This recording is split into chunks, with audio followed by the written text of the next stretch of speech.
Hola, mi nombre es Laura. Hola, mi nombre es Michelle y el día de hoy les vamos a hablar sobre las técnicas de anestesia utilizadas en la odontología. Como introducción les puedo decir que en la técnica maxilar se emplean 6 técnicas que son la supraperióstica, el bloqueo del nervio alveolar superior posterior, el bloqueo del nervio alveolar superior medio, el bloqueo del nervio infraorbitario, el bloqueo del nervio nasopalatino y el bloqueo del nervio palatino mayor.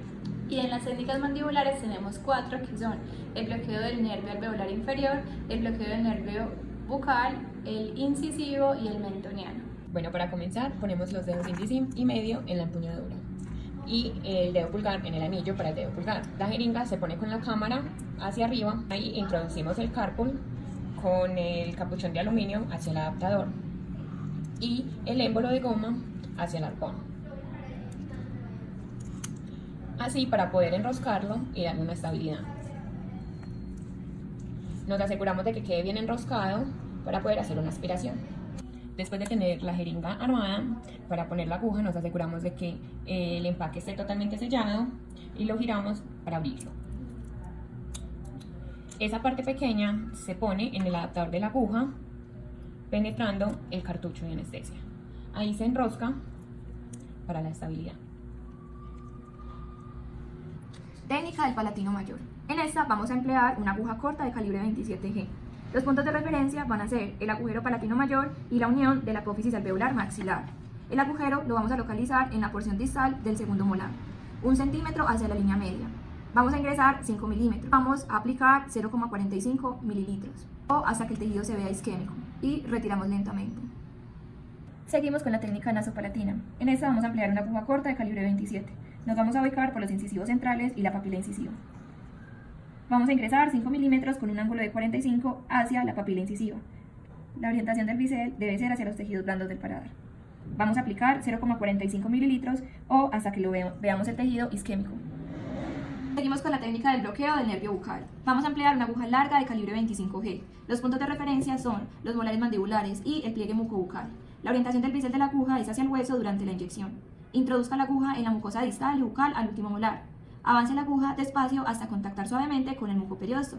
La profundidad de la inyección no suele ser superior de 2 a 4 milímetros. Lo habitual es que sea apenas de 1 a 2 milímetros. Aspire. Si la aspiración es negativa, inyecte despacio 0,3 mililitros y retire suavemente. Seguimos con la técnica de bloqueo del nervio del mentoniano.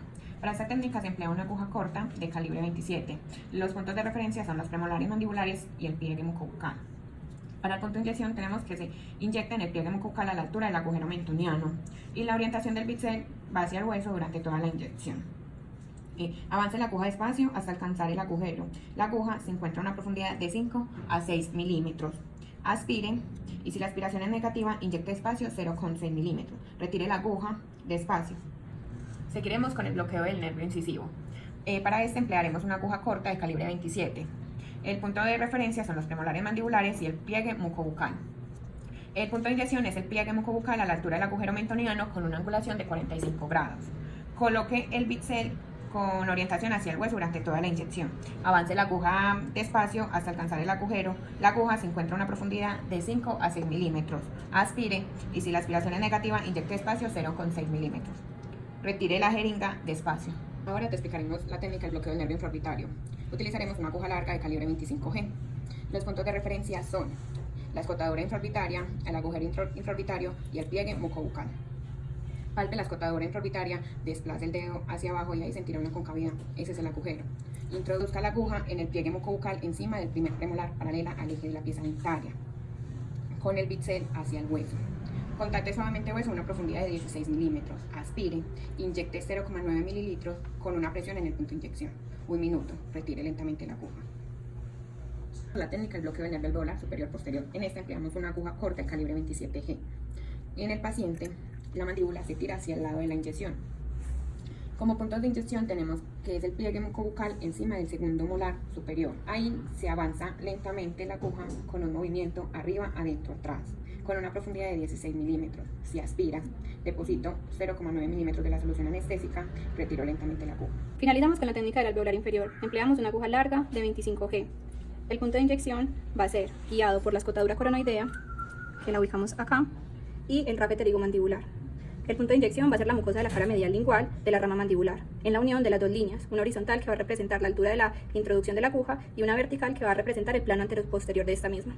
Avance la aguja lentamente hasta que note la resistencia al contacto con el hueso. Introduzca la aguja, retroceda 1 milímetro aproximadamente para evitar una inyección supraperióstica. Aspire en 2 planos. Si la aspiración es negativa, inyecte con lentitud 1.5 mililitros de la solución anestésica. Retire lentamente la aguja y cuando se encuentre a la mitad, todavía introducida en el tejido, vuelva a aspirar y si es negativa, inyecte parte de la solución anestésica 0,2 mililitros para anestesiar el nervio lingual.